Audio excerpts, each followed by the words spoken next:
Voici les symptômes du cancer de l'estomac à ne surtout pas négliger, c'est dangereux. Dépister et traiter un cancer à un stade précoce peut sauver une vie ou du moins rendre le traitement plus facile.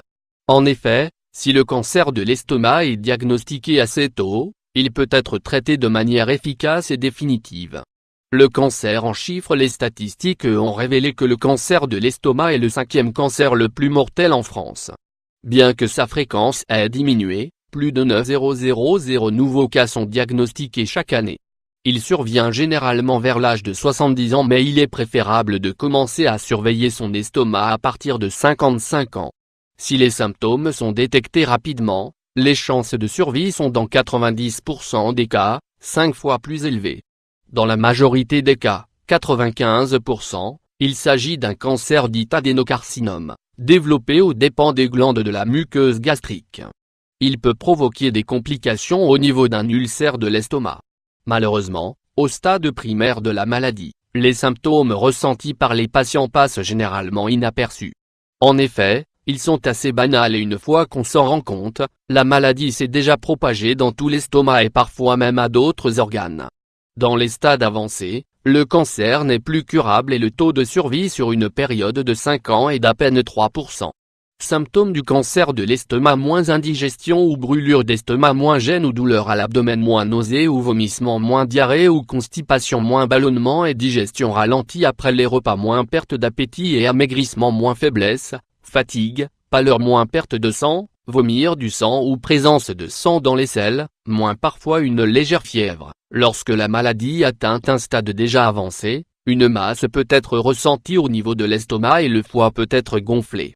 Facteurs pouvant augmenter le risque de développer un cancer de l'estomac: moins âge, plus de 55 ans, moins genre, les hommes sont plus touchés que les femmes, moins régime riche en aliments fumés, déshydratés, salés, marinés, moins consommation excessive d'alcool et le fait de fumer, moins ancienne intervention chirurgicale à l'estomac, moins antécédents familiaux, moins présence d'une bactérie appelée Helicobacter pylori, qui peut provoquer des ulcères. Aliments à privilégier pour éviter les risques de cancer de l'estomac: moins légumes cuits, carottes, endives, courgettes, haricots verts, aubergines, épinards.